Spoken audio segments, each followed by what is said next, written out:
नमस्कार, मेरा नाम है वीर सिंह। अयोध्या के मिल्कीपुर में उपचुनाव होने वाला है। मिल्कीपुर का क्या सियासी दांवपेच है, मिल्कीपुर में क्या होने वाला है, किस तरीके से चुनाव की रणनीतियां हैं, उस पर एक चर्चा करेंगे। मेरे साथ एक लोग मौजूद हैं, आइए इनसे बातचीत करते हैं, देखते हैं क्या राय होती है। सर, क्या हाल है? मिल्कीपुर में जो विधानसभा का उपचुनाव होने वाला है, उसको लेकर के क्या सोचते हैं आप?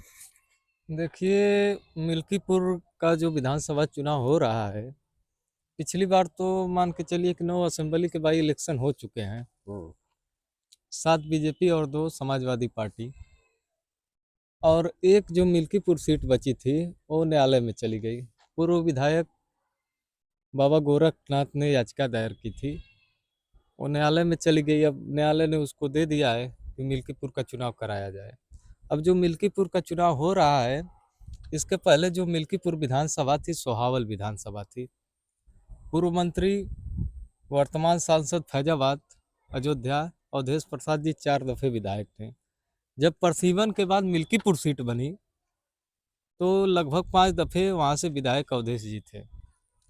मोदी लहर में 2017 में अवधेश जी चुनाव हारे, बाबा गोरखनाथ चुनाव जीते थे वहां से। और मिल्कीपुर का आप जहाँ तक सियासी समीकरण की बात कर रहे हैं, तो जो पासियों का वोट है लगभग 50,000 है, यादव 55,000 और मुस्लिम 30,000 है। और समाजवादी पार्टी ने पूर्व वर्तमान में जो सांसद हैं अवधेश प्रसाद जी, उनके बेटे को टिकट दिया, अजीत प्रसाद को। और भारतीय जनता पार्टी ने अभी पत्ते नहीं खोले हैं। पूर्व विधायक बाबा गोरखनाथ हैं, जिला पंचायत सदस्य जो है विनय कुमार रावत जी हैं, और पूर्व प्रमुख अनिल रावत हैं। 3 लोग प्रमुख दावेदार हैं। अब भारतीय जनता पार्टी से टिकट की घोषणा हो जाने पर सियासी माहौल ही पता चलेगा। वहाँ जातीय समीकरण हमेशा देखने को मिलता है। देखिए, जाति समीकरण का आपका मुद्दा बड़ा अच्छा लग रहा है। जाति समीकरण पूरे उत्तर प्रदेश में देखने को मिलता है।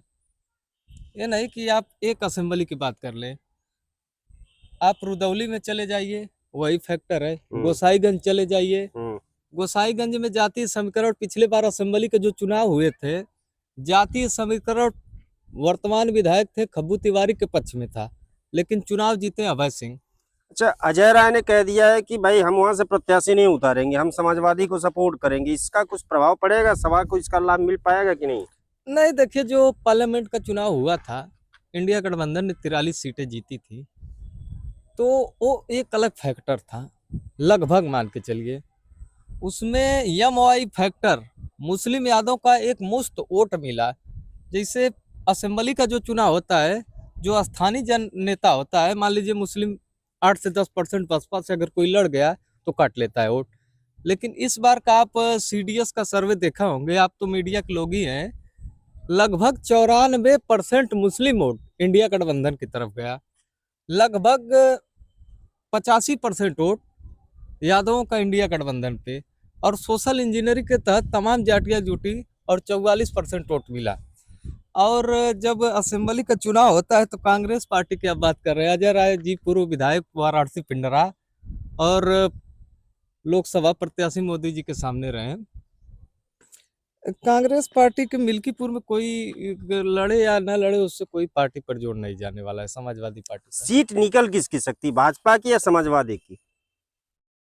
अब देखिए, सीट की आप बात कर रहे हैं, वहाँ सवर्ण वोट भी काफी अच्छे खासे हैं। पिछली बार का जो चुनाव हुआ था लगभग 13,000 से पूर्व मंत्री जीते थे अवधेश प्रसाद। और जब पार्लियामेंट का चुनाव हुआ, वहाँ पे फैजाबाद में एक नारा था कि न मथुरा न काशी, अयोध्या में अवधेश पासी। ठीक, उस नारे पे मान के चलिए कि बसपा तो लड़ी नहीं, बसपा 50,000 के नीचे चली गई।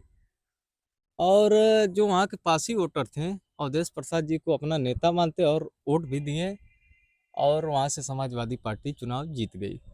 इस बार क्या फैक्टर हो सकता है? इस बार लगभग बराबर की लड़ाई रहेगी। हमारा जहाँ तक एनालिसिस कर रहा है, विश्लेषण कर रहा है, कि वहाँ का जो चुनाव है 4 से 5,000 में दोनों दलों में, क्योंकि बहन जी जब चुनाव हार गई, मतलब 9 बाई इलेक्शन अभी हाल ही में आपने देखा होगा, तो वहाँ बसपा भी नहीं लड़ेगी बाई इलेक्शन। बाई इलेक्शन का तो चुनाव वो जो बसपा का वोटर है, वो किसको वोट कर सकता है? बसपा वहाँ 40,000 वोट पाती है। अब 40,000 में अगर आधा आधा जोड़ लीजिए, 15,000 तो अवधेश पाएंगे ही। अगर 25,000 इनके तरफ चला गया, कोई बसपा से मान लीजिए जाटव कैंडिडेट लड़ गया बीजेपी से, तो अगर वो अपना अच्छा खासा प्रभाव बनाया रहेगा क्षेत्र में तो वोट पा जाएगा, तो भाई बीजेपी जीत सकती है चुनाव, बसपा का वोटर प्लस बीजेपी वोट। अच्छा, लेकिन पासी तब जो पासी वोटर है वो अवधेश की तरफ पूरा चला तो जाएगा। मतलब सब मिला के लड़ाई बहुत कांटे की। हाँ, लड़ाई बहुत काटे की होगी, 5 से 10,000, 4 से 5,000 वोटों की हार जीत होगी। अच्छा, तो ये मिल्कीपुर विधानसभा के बारे में हमने इनसे जानने की कोशिश की। चलिए कहीं और चलते हैं, कुछ लोगों से बातचीत करेंगे। दीजिए मुझे इजाजत, मैं हूं वीर सिंह, देखते रहिए समाचार इंडिया लाइव।